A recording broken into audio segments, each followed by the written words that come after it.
நான் சொல்கிறது உண்டு 1 to 5 அப்படிமா. என்ன 1 to 5ன்னா, பாரதி சொன்னார், சாதாரணமாக பிறந்தோம், வளர்ந்தோம், உண்டோம், உறங்கினோம், முடி நரைச்சி போச்சு, தோல் சுருங்கி போச்சு, செத்து போயிட்டோம் என்பதற்காக கொடுக்கப்பட்ட வாழ்வு அல்ல என்று சொன்னதைப் போல, நீங்கள் அத்துணை பேரும் இந்த 1 to 5ன்னா ஒரு பொண்ணை கல்யாணம் பண்ணிக்கிறது, 2 குழந்தைய பெற்றுக்கிறது, ஒரு 3 bedroom வீடு, 4 wheeler காரு, 5 digitல ஒரு சம்பளம், அது 20,000மோ 60,000மோ, கடைசி வரைக்கும் இஎம்ஐ கட்டியே செத்து போகிறது. அந்த மாதிரி இல்லாமல் ஒரு ஆண்டர்பிரினராக வரணும்னு நினச்சிங்க பாருங்கள், அதுதான் உங்களுடைய தனித்துவமே. அதுக்கு தான் பாரதியை கோட் பண்ண. ஒரு மனிதன் வித்தியாசமாக சிந்திப்பதன் மூலமாக தன்னுடைய வாழ்க்கை பாதையை மட்டுமின்றி இந்த உலகத்தினுடைய வாழ்க்கை பாதையை மாற்றி காட்ட முடியும் என்பதுதான் இந்த தலைமுறையினுடைய மிகப்பெரிய கண்டுபிடிப்பு. அது என்ன வித்தியாசமான சிந்தனை? எல்லோரும் செல்லுகின்ற பாதையிலே நாமும் சென்றால் எல்லோரும் சென்றடையும் ஊரைத்தான் நாமும் சென்றடையோம். யாருமே சாதிக்காததை நாம் சாதிக்க வேண்டும் என்றால் யாருமே முயற்சிக்காததை நாம் முயற்சிக்க வேண்டும். இந்த இடத்திலே ஒன்றை சொல்லுகிறேன். துணிந்து செல் என்று ஒரு தலைப்பை இங்கே சொன்னார்கள். Fear is the primary factor causes people live small, but most of the fear are illusions. பயம்தான் ஒரு மனிதன் குறைந்த அளவிலே ஏழைகளாக வாழ்வதற்கு காரணம். அவன் எதை நினைத்து பயப்படுகின்றானோ அந்த பயத்தில் 99% மாயை. Not taking risk is the biggest risk in life. Calculative risk will always give huge dividends.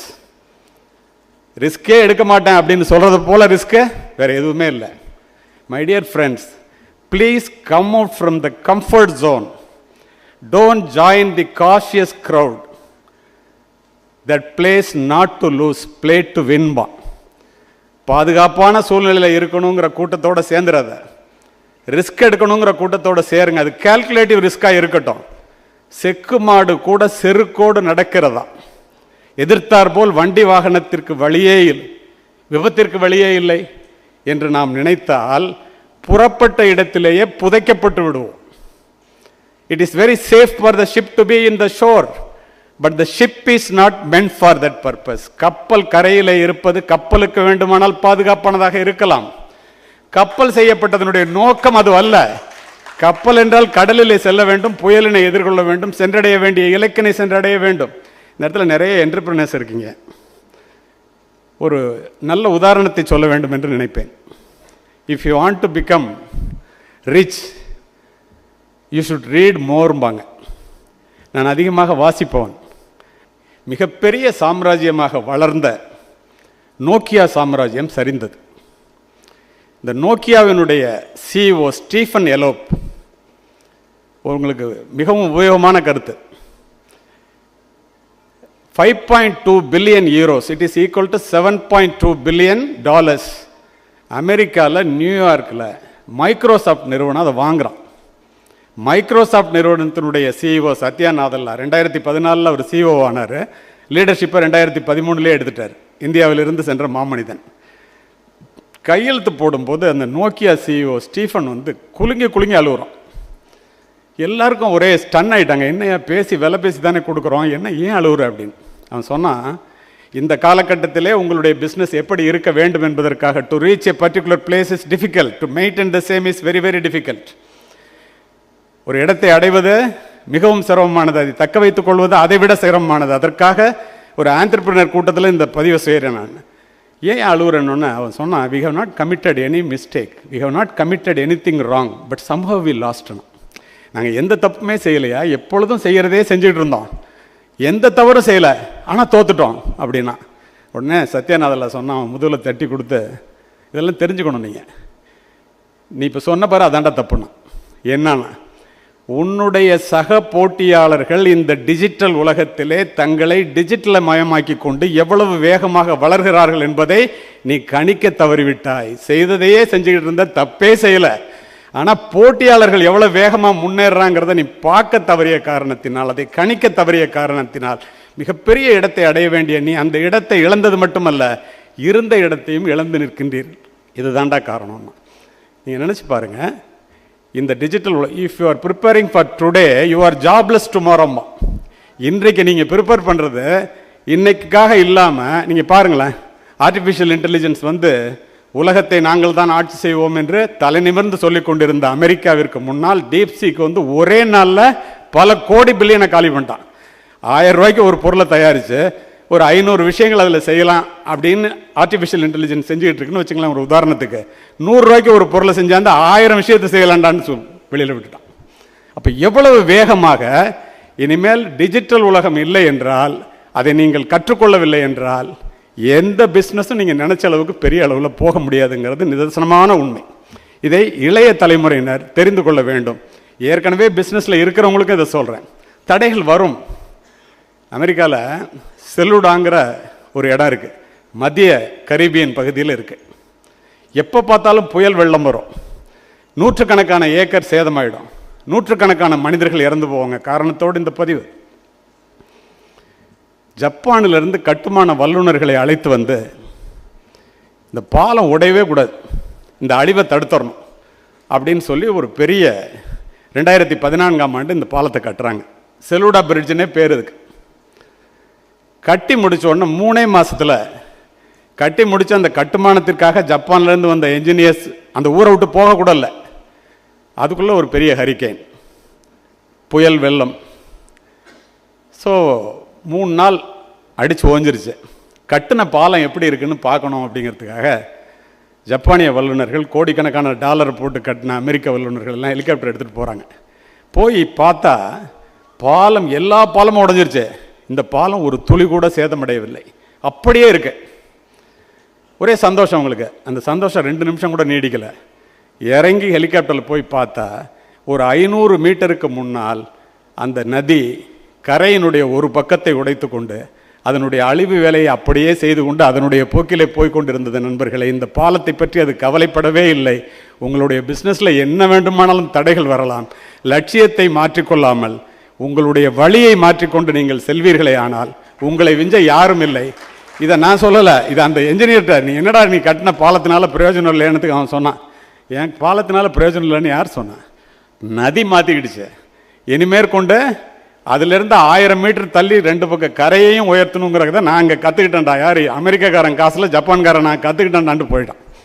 இதுதான் இன்றைய வாழ்க்கையினுடைய சூட்சுமம். ஒரு அற்புதமான புத்தகம். அத்தனை பேரும், நிறைய இளைஞர்கள், பெரியவர்கள் எல்லாரும் இருக்கிறீங்க, பயங்கரமான பிஸ்னஸ் மேக்னெட்ஸ் எல்லாம் இருக்கிறீங்க. எதுக்காக இவங்கெல்லாம் இந்த பாடுபடுறாங்க?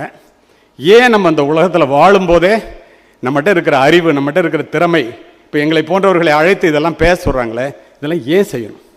அருமை நண்பர்களே, டை எம்டி என்று ஒரு புத்தகம். ரொம்ப அறிவார்ந்த சமூகத்தில் பேசிகிட்டு இருக்கேன், அதனால் ஒரு நல்ல டேக் ஹோம் மெசேஜ் இருக்கணும்னு மனப்பூர்வமாக ரொம்ப கஷ்டப்பட்டு நிறைய புத்தகத்தை படிச்சுட்டு வந்து சொல்கிறேன். உங்களுடைய ஆர்வம் எனக்கு உங்களுடைய பார்வையிலேயே தெரிகிறது. அருமை நண்பர்களே, எழுதின ஒரு பேர் டாட் ஹென்றி. அவர் சொல்கிறார், இப்படி ஒரு அறிவார்ந்த கூட்டத்தை பார்த்து கேட்குறார், what to you think the most valuable land in the world? எல்லாம் படித்தவர்களாக இருக்கிறதுனால ஆங்கிலத்திலையும் சொல்லி தமிழ்லையும் சொல்கிறேன். இந்த உலகத்தில் விலை மதிக்க முடியாத இடம் எது? ஒரு கேள்வியை வைக்கின்றார். உடனே ஒருத்தர் எந்திரிச்சு சொல்கிறார், உங்கள் கூட்டத்தில் இருக்கிறவர், மேன்ஹாட்டன் இன் நியூயார்க், USA. ட்வின் டவர் அங்கே தாண்டா இருக்குது. கல்ச்சுரலி, ஃபினான்ஷியலி, கமர்ஷியலி உலக பொருளாதாரத்தையே நிர்ணயிக்கிற இடம் அது. அதனால தான் அதை பிக் ஆப்பிள்னு கூப்பிட்றோம். அது தாண்டா உலகத்தில் விலை மதிக்க முடியாத இடம். அதனால தான் பின்லேடன் கூட அமெரிக்காவினுடைய டிஃபென்ஸ் இன்டெலிஜென்ஸ் பென்டகன் அடிக்கிறதுக்கு முன்னாடி ட்வின் டவர் அடித்தான். அடுத்த ஃப்ளைட் தான் அதை போயிடுச்சு. அப்போது அதுதாங்கிறான் இவன். சொல்கிறான், ஹி செட் நோ. இன்னொருத்தன் எந்திரிச்சு காரணத்தோடு இந்த பதிவு, குவைத்திலிருந்து சவுதி அரேபியா வரைக்கும் தோன்ற இடத்துலலாம் கச்சா பொருள், எண்ணெய் வருது, ஃபியூவல் வருது. அதனால UAE, யுனைடெட் அரபு எமிரேட்ஸ் தாண்டா உலகத்திலேயே விலை மதிக்க முடியாத இடம்னா அதையும் இல்லைன்ட்டான். இன்னொரு பெண் எழுந்து, இன்னைக்கு தங்கம் எப்படி இருக்குன்னு உங்களுக்கு தெரியும், உலகத்தில் கிடைக்கின்ற தங்கத்திலே 20% சவுத் ஆப்பிரிக்கன் கோல்டு மைன்ஸ்லேருந்து கிடைக்குது, அதுதாங்கிறாங்க, அதையும் இல்லைன்ட்டான். பின்ன எதிரான்னு கேட்குறான். அவன் சொல்கிறான், the most valuable land in the world is the graveyard. சுடுகாடுன்னு. ஏடா முட்டாப்பில்லாமல் ஏன்டா சுடுகாடை சொல்கிறான்னு எல்லாரும் இப்படி ஆச்சரியமாக பார்த்தாங்க. அவன் சொன்ன அது எரிகிறது. பிரபஞ்சத்தினுடைய பிரம்மாண்ட தேவையான மின்சார பல்பை கண்டுபிடித்த தாமஸ் ஆல்வா எடிசன் உலகத்தை ஒளிமயமாக மாற்ற வேண்டும் என்று நினைத்து மாற்றி விட்டு இறந்து போனார். எல்லார் கையிலையும் உலகத்தை உள்ளங்கையில் அடக்கிற ஸ்டீவ் ஜாப் ஆப்பிள் ஃபோனை கண்டுபிடிக்கணும்னு நினைச்சாரு, கண்டுபிடிச்சிட்டு செத்து போயிட்டார். Albert Einstein theory of relativity, உலகத்தில் கண்டுபிடிக்கப்படுகிற அத்துணை விஞ்ஞான கண்டுபிடிப்புகளுக்கும் அடிப்படையாக தான் கண்டுபிடிக்கணும்னு நினச்சான், கண்டுபிடிச்சிட்டு செத்து போயிட்டான். நிறைய பேர் இங்கே பேசிய அத்தனை பேரும் இங்கே உட்கார்ந்துருக்கின்ற ஜாம்பவான்கள் எல்லாம் அவங்க வாழ்க்கையில் என்ன செய்யணும்னு நினச்சாங்களோ அதை செஞ்சு பிடிச்சிட்டு தன்னுடைய வாழ்க்கையிலே அதை பார்த்துட்டு இருக்காங்க. இதெல்லாம் இவங்கெல்லாம் செய்கிறாங்கல்ல, இவங்க இப்போ செஞ்சுட்டு இங்கே இருக்காங்க. இதை செய்து முடித்தவர்கள் தன்னுடைய வேலையை முடித்து விட்டு போய்விட்டார்கள். ஆனால் ஏன் சுடுகாடை சொன்னேன்னு கேட்டதுக்கு அவன் பதில் சொல்கிறான், இதை விட அறிவு, இதை விட ஆற்றல், இதை விட வசதி, இதை விட வாய்ப்பு அத்துணையும் இருந்த நிறைய பேர் தாங்கள் பெரிய அளவிலே சாதிப்பதற்குரிய அத்துணை வாய்ப்புகளை பெற்றும் கூட செய்யலான்னு இருந்து செய்யாமலே செத்து போனவெல்லாம் சுடுகாட்டில் போய் படுத்துட்டான்டா. விலை மதிக்க முடியாத எண்ணங்கள்லாம் அவனோட சுடுகாட்டில் தூங்குது. அதனால உலகத்தில் விலை மதிக்க முடியாத இடம் அதுன்னு சொன்னதோடு அவன் நிறுத்தி இருந்தா இது பெருசு இல்லை. இனிமேதான் கிளைமேக்ஸே. மை டியர் ஃப்ரெண்ட்ஸ், உங்களுக்கு சொல்கிறேன், don't go to your grave with your best work inside you, choose to die எம்டின்னா. உன்னுடைய திறமைகள் எல்லாம் சுடுகாட்டுக்கு கொண்டு போயிடாதீங்க, இங்கேயே விட்டுட்டு போயா அதுதான்டா அந்த வாழ்க்கையினுடைய அர்த்தமே. நீ அங்கே கொண்டு போய் யாருக்கு என்ன? மகாபாரதத்தில் எத்தனை பேர் படிச்சிருப்பீங்கன்னு தெரியல, உத்தவ கீதைன்னு ஒன்று வரும். கூடவே இருப்பார் உத்தவர். புராணங்களாக இருந்தாலும் வாழ்க்கைக்கு தேவையான கருத்து, அதனால் இந்த இடத்துல பதிவு செய்கின்றேன். மகாபாரத போரை முடிச்சுட்டு கிருஷ்ணன் வைகுண்டம் போகணும்னு முடிவு பண்ணிடுவார். இவன் அதை கூட இருக்கிற உத்தவர் தெரிஞ்சுக்குவார். என்ன கிருஷ்ணா எல்லாத்தையும் முடிச்சுட்ட, வைகுண்டம் போகணும்னு முடிவு பண்ணிட்ட போல் இருக்க அப்படின்னோடனே அவன் கண்டுபிடிச்சிட்டானேன்னு அப்படி பார்ப்பார். எங்களுக்கெல்லாம் ஏதாவது சொல்லிட்டு போங்க. கிருஷ்ணர் அவருக்கே ஒரு ஸ்டைலில் கேட்பார், உனக்கு என்ன வேணும்னு கேள்வி சொல்கிறேன் பார். அவர் கேட்பார், கா தக்ஷிணா. கா தக்ஷினான்னு அந்த உலகத்துக்கு நான் என்ன செய்யணும்?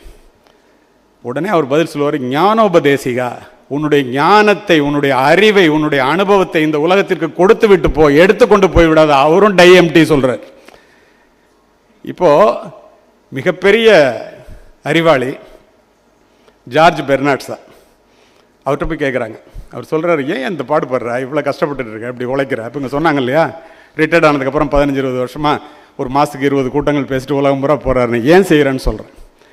அப்போது அவர்கிட்ட போய் கேட்டாங்க. அவர் சொல்கிறாரு, I want to be thoroughly used up before I die. The harder I work, the more I live. I enjoy my life for its own sake. The life is not a brief candle to me. It is a sort of a splendid torch. I want to make it burn as brightly as possible before handing it to the future generation. எனக்கு வாழ்க்கைங்கிறது நான் கொஞ்ச நாள் தான்டா இருப்பேன். வாழ்ந்த காலத்தை விட வாழப்போகின்ற காலங்கள் குறைவு என்பதை எல்லோரும் தெரிந்து கொள்ளுங்கள். அப்போது the life is not an inexhaustible well. நம்ம எல்லாரும் நினைக்கிற மாதிரி தோண்ட தோண்ட விடுற கிணறு அல்ல.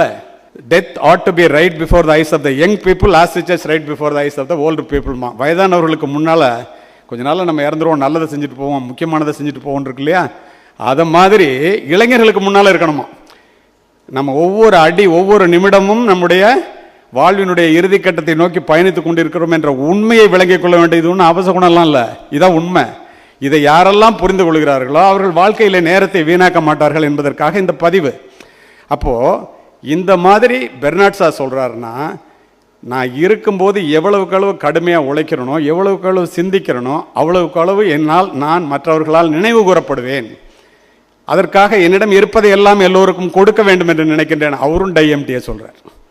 அருமை நண்பர்களே, இதை ஏன் எல்லாரும் செய்யணும்னு நினைக்கிறோம்? வாழ்க்கையில் ஒரு ஆண்டர்பிரினராக பெருசாக சாதிக்கணும்னு நினைக்கிறோம். சில பேர் மட்டும் சாதித்து முன்வரிசையில் அமர்கிறார்கள். நாம் சாதிப்பதற்கான முயற்சியிலே பல பேர் தோற்று விடுகிறார்களே ஏன்? ரவீந்திரநாத் தாகூர் அற்புதமாக சொல்லுவார், 4 லைனில் சொல்லுவார். தேசிய கீதத்தை கொடுத்த மாமனிதன், மிகப்பெரும் கவிஞர். என்ன சொல்லுவார் தெரியுமா? Spring has passed, summer has gone and the winter is here, but the song I mean to sing remain unsung. வசந்த காலம் போய்விட்டது, கோடை காலம் கடந்து விட்டது, குளிர்காலமும் வந்து விட்டது. நான் என்னுடைய இசைக்கருவிகளை எடுப்பதும் வைப்பதுமாகவே இருந்து விட்டேன். நான் பாட வேண்டிய பாட்டை பாடாமலே சாகப் போகிறேன் per. These words were about a man whose heart is filled with full of regret over the life half lived. The time to start building your legacy is today, not 10 years from today when you have more time. Reflect on what it is you want to create in this world, more importantly, and what you want to wish to leave this world when you are no longer here. Greatness comes beginning something which does not end with humor. எப்படி ஒரு அற்புதமான வார்த்தை பாருங்க. நம்ம செய்யணும்னு நினைக்கிறோம், அப்புறம் செய்யலான்னு தள்ளி போடுறதுனால, இதுதாண்டா செய்யறதுக்குரிய நேரம், இதை தள்ளி தள்ளி போட்டுக்கிட்டு வர்றதுனால அந்த ஃபியர், துணிந்து செல்லாமல் அந்த பயம் இருக்கின்ற காரணத்தினால் நாம் நிறைய பேர் சாதிக்காமலேயே இறந்து போகின்றோம். இதை நீங்கள் உணர்வதற்காக நான் சொல்லுகின்றேன். இந்த இடத்திலே ஒரு அற்புதமாக கன்ஃபியூஷியஸ் என்று மாபெரும் அறிவாளி அவன் சொல்கிறான், மை சோல் இஸ் இன் எ ஹரி. என்னுடைய ஆன்மா மிக வேகமாக போய் கொண்டிருக்கிறது. எங்க? வந்த இடத்தை நோக்கி. I counted my years, I have less time to live than the time I have lived so far. வாழ்ந்த காலங்களை விட வாழப்போகின்ற காலங்கள் குறைவுன்னு சொன்னேன் இல்லையா, அது அவனும் சொல்கிறான். பெரிய அறிஞர்கள் போல எதை சொல்கிறாங்க பாருங்க. அதனால என்ன சொல்கிறான், பாரதி சொன்னால தேடிச்சோறு இருந்தார், அதை எப்படி இங்கிலீஷில் சொல்கிறான் பாருங்க, மிக அற்புதமாக. I do not want to participate in endless conversation and useless meetings to discuss about the life of other people who are irrelevant to mine-ங்கிறான். சும்மா தேவையில்லாமல் ஒன்றா கூடி உட்காந்து அடுத்தவனை பற்றி அவன் நல்லவனா கெட்டவனா இந்த ஸ்க்ரோல் பண்ணி செல்ஃபோனை பார்த்துக்கிட்டு நாளைக்கு வந்து அமெரிக்கா குண்டு போடுமா போடாதா, பாகிஸ்தான் ஜெயிக்குமா இந்தியா ஜெயிக்குமா, ஃப்ளைட்டு வந்து இது மாதிரி மற்ற ஃப்ளைட் ஆகுமா ஆகாதா, இவன் ஃப்ளைட்லேயே போயிருக்க மாட்டான். அதை மாதிரி உட்காந்துட்டு என்லெஸ் கான்வர்சேஷன்ஸ் பேசிகிட்டு இருக்காங்கல்ல, அதிலெல்லாம் பார்ட்டிசிபேட் பண்ணுறதுக்கு எனக்கு நேரமே இல்லை. ஏன் அப்படின்னா என்னோடய வாழ்க்கையை பற்றி எனக்கு தெரியும். I want to be very close with intelligent people and people who are human. மனிதாபிமானத்தோடு வாழ்க்கையில் சாதிக்க வேண்டும் என்ற சாதித்தவர்களோடு, சாதிக்க வேண்டும் என்று விரும்புவர்களோடு நான் இருக்க விரும்புகின்றேங்கிற. அதனால தான் உங்கள் முன்னாடி நாங்கள்லாம் வந்து நிற்கிறோம். அந்த மாதிரி இருக்க விரும்புகின்ற பொழுது அதை கடைசி அவன் என்ன சொல்கிறான், I don't intend to waste any of my remaining time. யோசித்து பாருங்க, மீதி இருக்கிற நாட்கள் நான் வீணாக்கிறதுக்கே விரும்பலைங்கிறான். ஏன்? how much work did you do today that you will be proud of tomorrow? Did you make progress on what matters most to you? We have stopped unleashing our best work each day. Greatness emerges when you consistently choose to do the right thing even when it is uncomfortable. நேற்று தூத்துக்குடியில் பேசிட்டு ராத்திரி பூரா travel பண்ணி இன்னைக்கு காலையில் உங்கள்கிட்ட பேசுறது கஷ்டம்தான். ஆனால் எவன்லாம் இந்த கஷ்டமான வேலையை தொடர்ந்து செய்கிறானோ கன்சிஸ்டண்ட்டாக, அவனை விஞ்ச ஆள் இல்லை என்பதுதான் சத்தியமான உண்மை. இதை நாம் புரிந்து கொள்ள வேண்டியது அவசியம். இந்த டை எம்டியில் டாடு ஹென்றி என்ன செய்கிறேன்னு சொல்கிறான், மிக அற்புதமாக சொல்லுவான். I have looked into the mirror every day morning and asked myself, if today were the last day of my life, would I want to do what I am about to do today? இன்றைக்கு என்னோட கடைசி நாளாக இருந்தால் தினம் கண்ணாடியில் எந்திரிச்சு நான் பார்ப்பேன். பார்க்கும்போது என்னையே நான் கேட்டுக்குவேன், இன்றைக்கி நான் கடைசி நாளாக இருந்தால் இன்றைக்கி என்ன செய்ய போகிறேனோ அதை செய்வேனா இல்லை வேறு செய்வேனா? எப்படி பாருங்க, எப்பெல்லாம் அதுக்கு ஆன்சர் நோன்னு வருதோ உடனே நான் என்னுடைய வேலை முக்கியமான வேலையை மாற்றிக்குவேன். இதிலிருந்து நமக்கு என்ன தெரியுது? இப்போ உங்கள் எல்லாரையும் பார்க்குறேன். I believe that you are capable of doing more. The best work is still ahead of you. However, all the positive thing in the world will not amount to anything without decisive action. The rest of us want you to act, and if you don't, இந்த உலகமே நீங்கள் வேலை செய்ய வேண்டும், உழைக்க வேண்டும் என்று எதிர்பார்க்கிறது. நீங்கள் செய்யவில்லை என்றால் you are robbing yourself, you are robbing your family, you are robbing the institution, you are robbing the world of the contribution only you can make ன்னு சொல்லிட்டு திரும்ப சொல்கிறான், my dear friends, don't go to your grave with your best work inside you, choose to die empty-ன்றான்.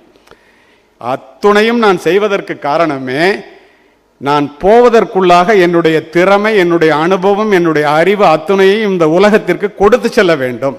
சரி, இப்போ இதெல்லாம் இவங்கெல்லாம் சொல்லிட்டாங்க. ஒரு வித்தியாசமான சிந்தனை வாழ்க்கையில் ஜெயிக்கும். அருமை நண்பர்களே, இந்த இடத்தில் மிக முக்கியமான ஒன்றை பதிவு செய்கின்றேன். உங்களுக்கு நான் ஒரு ரகசியத்தை சொல்லுகின்றேன். உங்களுக்கு வேண்டிய பணம், உங்களுக்கு வேண்டிய பொருள், உங்களுக்கு வேண்டிய அமைதி, மகிழ்ச்சி அத்துணையும் இந்த ரகசியம் தரும். இந்த ரகசியத்தின் பெயர் 2000 ஆண்டுகளுக்கு கிறிஸ்து பிறப்பதற்கு முன் கல்லிலே செதுக்கப்பட்டது. அதெல்லாம் தெரிஞ்சுக்கிட்டவங்க அங்கே முன்னாடி உட்காந்துருக்குறாங்க. தெரியாதவர்கள் நான். வேற ஒன்றும் இல்லை. அதோட பேர் ஈர்ப்பு விதின்னு தமிழில் சொல்கிறாங்க, லா ஆஃப் அட்ராக்ஷன் இங்கிலீஷில் சொல்கிறாங்க. எப்படி ஒரு காந்தம் தன்னை சுற்றியுள்ள பொருட்களை தன்னை நோக்கி இழுத்துக் கொள்கிறதோ, உங்களுடைய எண்ணம் தான் இந்த உலகத்திலேயே மிகப்பெரிய காந்தம். உங்களுக்கு என்ன வேண்டும் என்பதை தெளிவாக சிந்தித்து நீங்கள் பிடித்து கொண்டீர்களேயானால், உங்களுக்கு என்ன வேண்டுமோ காந்தம் தன்னை நோக்கி தனக்கு வேண்டியதை இழுத்துக் கொள்வதைப் போல அது உங்களை வந்தடையும். இது சத்தியம்.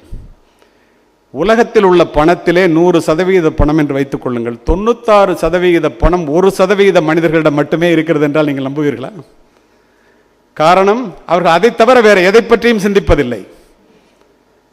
உலகத்தில் உள்ள அறிவிலே 2% பேரிடம்தான் மிகப்பெரிய அளவிலே அறிவு இருக்கிறதாம். ஏனென்றால் அவர்கள் புத்தகத்தை படிப்பது, அறிவை வளர்த்துக் கொள்வது, படித்தவர்களிடம் கேட்டு தெரிந்து கொள்வது, இதை தவிர வேறு எதையுமே அவர்கள் செய்வதில்லை. இதெல்லாம் ரைட்டு. மணி எல்லாரும் அதானே இப்போ பேசும்போது ஹரி தியாகராஜன் அதான் சொன்னார், அவங்க மேடம் மீராவும் அதான் சொன்னாங்க. நான் சொல்கிறேன் உங்களுக்கு, money is the medium by which your earthly success is measured. பணத்தை அளவுகோலாக வைத்துத்தான் உன்னுடைய வாழ்க்கையிலே நீ வெற்றி பெற்றவனா தோல்வி அடைந்தவனா என்பதை இந்த உலகமே தீர்மானிக்கிறது. இது யாரும் மறுப்பதற்கில்லை. அடுத்து, money is plentiful for those who knows the simple laws which governs its acquisition. பணத்தை சேர்ப்பதற்கான சூட்சுமத்தை யாரெல்லாம் தெரிந்து வைத்திருக்கிறார்களோ, ஃபினான்ஷியல் நாலேஜ் என்று ஆங்கிலத்தில் சொல்லுகிறோமோ, அவர்களிடம் மட்டுமே பணம் குவிகிறது. ஏன் பணத்தை குவிக்கணும்? Money makes possible the enjoyment of the best the earth affords. உலகத்தில் இருக்கின்ற மிகப்பெரியவற்றை, அற்புதமானவைகளை நீ அனுபவிக்க வேண்டும், பிள்ளைகளுக்கு கொடுக்க வேண்டும். கல்வியில் ஆரம்பித்து எதை வேண்டுமானாலும் வைத்துக் கொள்ளுங்கள். பணம் இருந்தால் மட்டுமே செய்ய முடியும். சிம்பிளாக சொல்லணும்னா, பணம் உங்கள்கிட்ட இருந்தால் ஹவ் ஆர் யூ அப்படின்னு கேட்பான். பணம் இல்லைன்னா ஹூ ஆர் யூம்மா. யோசித்து பாருங்கள். அண்ணன் என்னடா, தம்பி என்னடா, அதிசயமான உலகத்திலே ஆசை கொள்வதில் அர்த்தம் என்னடா, காசு இல்லாதவன் குடும்பத்திலேன். பானையிலே சோறு இருந்தால் பூனைகளும் சொந்தமடா, சோதனையை பங்கு வச்சால் சொந்தமில்லை பந்தமில்லை. எளிமையா புரிகிற மாதிரி. இப்போ இதில் என்ன ஒரு சூட்சுமம் என்றால், ரிச்சஸ்ட் மேன் இன் பாபிலோன் அப்படின்னு ஸ்டீஃபன் ஒருத்தர் ஒரு புக் எழுதியிருக்கார். அதில் அவன் சொல்கிறான், money is governed by the same laws even today when prosperous people thronged in the streets of Babylon 6000 years backங்கிறான். 6000 ஆண்டுகளுக்கு முன்னால் பணத்தை சேர்ப்பதற்குரிய சூட்சுமம் எதுவாக இருந்ததோ இன்று வரை அது அதுவாகத்தான் இருக்கிறது. இந்த சூட்சுமத்தை நாம் தான் தெரிந்து கொள்ளவில்லை. என்ன, அத்தனை பேரும் தெரிந்தவர்களாக இருந்தாலும் ஒரு பேச்சாளனுடைய கடமை அது உங்கள் மனதிலே பதியும்படி சொல்லுவது தானே. சிக்கனமாக இளமையிலே சேமித்து வாழ்பவன் பணக்காரனாவதை யாராலும் தடுக்க முடியாது. ஆகாறு அளவிட்டதாயினும் கேடில்லை, போகாறு அகலாக்கடை. வர்ற வழி செல்வம் எவ்வளவு சின்னதாக இருந்தாலும் பரவாயில்ல, போகிற வழி அதை விட சின்னதாக இருந்தால் நீ பணக்காரன்டா சொல்கிறது வள்ளுவர். உதாரணம் யார்? Warren Buffett. சரி, அளவறிந்து வாழாதான் வாழ்க்கை உளபோல இல்லாகி தானும் கெடும். பணம் இருக்குன்னு தலைகால் தெரியாமல் ஒருத்தன் வாழ்ந்தான்னா அவன் ஏழை ஆகிறத யாரும் தடுக்க முடியாது. யார் உதாரணம்? விஜய் மல்லையா.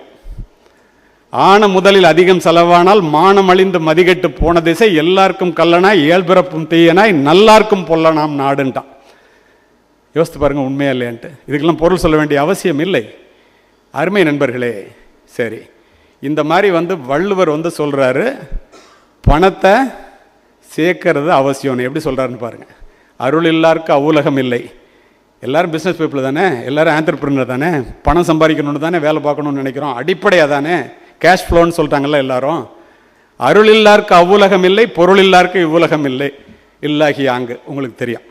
அடுத்து என்ன சொல்கிறார் பாருங்க, இல்லாரை எல்லோரும் எள்ளுவர், செல்வரை எல்லோரும் செய்வர் சிறப்பு. பணம் இல்லைன்னா உன்னை எள்ளி நகையாடுவான்டா, பணம் இருந்தால் உன்னை தூக்கி வச்சு கொண்டாடுவான்டா. யார் சொல்கிறா? வள்ளுவர். பொருளில்லாரை பொருளாக்கும் பொருள் அல்லது இல்லை பொருள்னர். ஒரு பொருட்டே இல்லாதவனை கூட பணம் இருந்துச்சுன்னா உன்னை இந்த உலகம் கொண்டாடும். அதுதான்டா பொருளோட சக்தி. இதெல்லாம் விட கரெக்டாக அவன் சொல்லுவார் பாருங்க, செய்க பொருளை செருணர் செருக்கு அறுக்கும் எஃகு அதனினும் கூறியது இல். பணத்தை செய்டா, பொருளை சேமிடா, பொருளை சம்பாதிடா. யார் சொல்றா? வள்ளுவர் சொல்றார். ஏன்னா உன்னுடைய எதிரியினுடைய திமிரை அறுப்பதற்கு அடக்குவதற்கு அதை விட கூர்மையான ஆயுதம் உலகத்தில் இல்லடான்ட்டு. யோசிச்சு பாருங்க. ஆனா அந்த பொருளை எப்படி சம்பாதிக்கணும்னு வள்ளுவர் சொல்றார். அதுதான் நம்மால் நிறைய பேர் மறந்துடுறோம். பிரச்சனை அங்கதான். என்ன சொல்றார் தெரியுமா வள்ளுவர்? அருமை நண்பர்களே, புறநானூறு சொல்கிறது, சிறப்புடை மரபின் பொருளும் இன்பமும் அறத்து வழிப்படும். ஒரு பெரிய பாரம்பரியமான குடும்பமாக இருந்தால் இப்போ 2-3 பேர் பேசினாங்க, பேசுறதுக்கு இருக்கிறாங்கல்ல, அந்த அப்பாட்டேருந்து வந்துச்சு குடும்ப தொழில். நான் அந்த தொழிலை இப்படி ஆக்கினேன், ஒன்றுமே இல்லாமல் நான் இருந்தேன், ஒரு ஜீரோவில் ஹீரோவானேன், புதிய தொழிலை துவங்கினேன், இப்படி வந்தேன் அப்படின்லாம் சொல்கிறாங்கல்ல. அப்போது ஒரு சிறப்பான குடும்பம் அமைதி மகிழ்ச்சி உனக்கு உண்டாக்கணும்னா நீ சம்பாதிக்கிற பணம் எப்படி வரணும்? முறையான வழியில் வரணும். அரண் ஏனும் இன்பமும் ஏனும் திறனறிந்து தீதின்றி வந்த பொருள். நீ செய்கிற தொழில் நியாயமான தொழிலாக நியாயமாக செஞ்சு பணம் சம்பாதிடா. இத்தனை பேர் பிஸ்னஸ் மேன் இருக்கீங்கல்ல, இந்த இடத்துல ஒன்று சொல்கிறேன். மதுரை மீனாட்சி அம்மன் கோவில் செய்யும்போது, கட்டப்படும் போது பல நாட்களுக்கு முன்னால் ஒரு சிற்பி ஒரு சிலையை செதுக்கிட்டு இருக்கான். அற்புதமாக செதுக்கிட்டான். 2 சிலை. ஒரு ஃபாரினர் வர்றான். இந்த 2 சிலையை எங்கே வைக்க போகிறேன்னு கேட்குறான். இல்லையா, அதில் ஒரு சிலையை தான் வைக்க போகிறாங்க. எங்கேங்கிறான்? 20 அடி உயரத்துலங்கிறான். 20 அடி உயரத்தில் ஒரு சிலையை வைக்கிறதுக்கு ஏன் 2 சிலை செய்கிறேன்? என்ன பைத்தியக்காரனாங்கிறான். இல்லை, அதில் ஒரு ஒச்சம் வந்துருச்சு, ஒரு குறை வந்துருச்சுங்கிறான். என்ன குறை? நான் சுற்றி பார்க்குறேன், ஒன்றுமே தெரியலையேங்கிறான். மூக்கில் ஒரு ஹேர்பின் கிராக், ஃப்ராக்சர் மாதிரி சொல்லுவோம் இல்லையா, ஹேர்பின் கிராக். உனக்கு தெரியாது அது? எனக்கே சுற்றி பார்க்குறேன் உத்து பார்க்குறேன்னு தெரியல. 20 அடி உயரத்தில் வைக்கிற, யாருக்கே அது தெரிய போகுது? எனக்கு தெரியலங்கிறான். எனக்கு தெரியலங்கிறான். மேக்ஸ் முல்லர் எழுதுறான், if India is dead the world is dead much before. அவ்வளவு நியாயமானவர்கள், அவ்வளவு உண்மை உள்ளவர்கள், அவ்வளவு இதயபூர்வமானவர்கள். அதுதான் இந்தியாவினுடைய சிறப்பு. உங்களுடைய தொழிலில் நீங்கள் வெற்றி பெற வேண்டும் என்றால் அப்படித்தான் இருக்க வேண்டும். அப்போ பணம் வர்ற வழி நியாயமான வழியில் வரணும். ஈன்றாள் பசிகான்பாள் ஆயினும் செய்யற்க சான்றோர் பழிக்கும் வினை. பெற்ற தாய் பசியோடு இருந்தால் கூட தப்பான வழியில் பணம் சம்பாதிக்க சொல்றது யாரு? திருவள்ளுவர். ஆபிரகாம் லிங்கன் அமெரிக்க ஜனாதிபதியாக இருக்கும்போது தன்னுடைய பிள்ளை படிக்கின்ற கல்லூரியினுடைய முதல்வருக்கு ஒரு கடிதம் எழுதினார். உலக புகழ்பெற்ற கடிதம். அதில் ஒரு லைன் வரும், உழைப்பின் மூலமாக வருகின்ற $1 உழைப்பு இல்லாமல் வருகின்ற $100 விட உயர்ந்தது என்பதை என் பிள்ளைக்கு மட்டுமல்ல, உடன் படிக்கின்ற பிள்ளைகள் அத்தனை பேருக்கும் சொல்லித்தாருங்கள். நினைச்சு பாருங்க, எப்படிப்பட்ட மனிதர்கள் வாழ்ந்த நாடு. அந்த நாட்டிலும் சரி இந்த நாட்டிலும் சரி, அதை 1000 ஆண்டுகளுக்கு முன் சொன்னவன் தமிழன். இப்போ பணம் வேணும், பணத்தை சம்பாதிக்கணும். பணத்தை எப்படி சம்பாதிக்கணும்? தப்பான வழியில் சம்பாதிச்சா, கண்ணதாசன் சொல்லுவார் அர்த்தமுள்ள இந்து மதத்தில். ரொம்ப கவனமாக கேட்குறீங்க, அதனால் சொல்கிறேன்.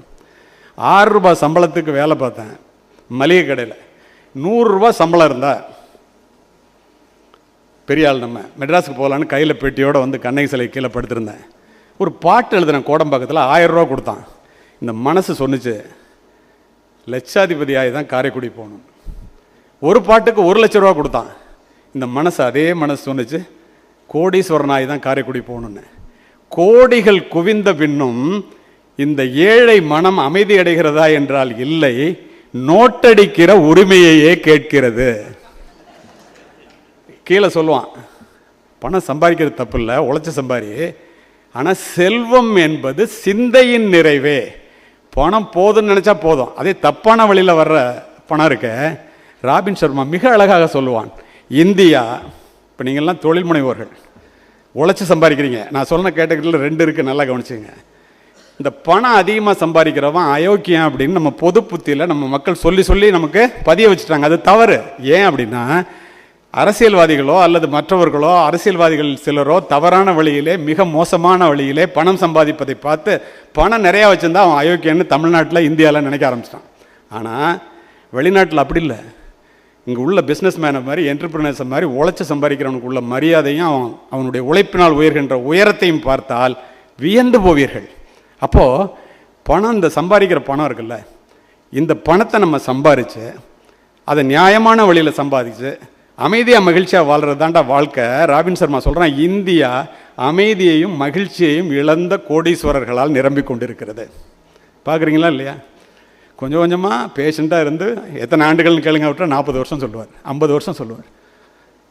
நானும் அவரும் இது மாதிரி ஒரு மேடையிலே கூட திரு ராமராஜன் காட்டன் அவர்களும் நானும் சந்தித்து கொண்டதே இல்லை. உங்களுக்கு ஆச்சரியமாக இருக்கும். இதை எதற்காக சொல்லுகின்றேன் என்றால், இப்படி உழைப்பவர்கள், இப்படி சம்பாதிப்பவர்கள் தான் இந்த நாட்டினுடைய முதுகெலும்பு. ஜிடிபியே ஏற்றுறது அவங்க தான். நம்மகிட்ட இருக்கிற இன்கம் டேக்ஸை வாங்கி, நம்மகிட்ட இருக்கிற பொருளை வாங்கி, நம்ம கொடுக்குற உழைப்பிலிருந்து எல்லாத்தையும் வாங்கி, பணம் எங்கே போகாமல் கரெக்டாக போணுச்சுன்னா இந்த நாடு எங்கே போயிருக்கும் என்பதை தயவு செய்து சிந்தித்து பாருங்கள். ஆனாலும் நமக்கு பணம் வேண்டும், நாம் பணத்தை சம்பாதிக்க வேண்டும், அதை நியாயமான வழியிலே சம்பாதிக்க வேண்டும். சரி, இத்துணைக்கும் அடிப்படை, நீ என்னவாக வேண்டும் என்று நினைக்கிறாயோ அதுவாகவே ஆகிவிடுவாய். நான் சொல்ல, விவேகானந்தர் சொல்கிறாரு. இத்தனை பேர் பெரிய என்டர்பிரினராக பண்ணணுங்கிறதுக்காக நீங்கள் வந்து உட்காந்துருக்கிறீங்க. வாழ்க்கையில் எதுக்காக நம்ம இதை செய்யணும்? டைஎம்டி புத்தகத்தில் என்ன சொல்கிறான்? பணம் ஏன் வேணும், பணத்தை சம்பாதிப்பதற்குரிய அவசியம் என்ன? இந்த இடத்துல இன்னொன்னையும் சொல்கிறேன். ஏழைகள் சம்பளத்திற்காக வேலை செய்கிறார்கள், பணக்காரர்கள் தங்களுடைய பணத்தை தங்களுக்காக வேலை செய்ய வைக்கிறார்கள். சுருக்கமாக சொல்லணும்னா, பணத்துக்காக வேலை செஞ்சால் ஏழை, பணத்தை நமக்காக வேலை செய்ய வச்சா பணக்காரன். நீங்கள் பணம் சம்பாதிப்பதற்காக என்ன செய்கிறீர்கள் என்பது முக்கியமல்ல, நீங்கள் சம்பாதித்த பணம் உங்களுக்காக என்ன செய்கிறது என்பதுதான் முக்கியம்.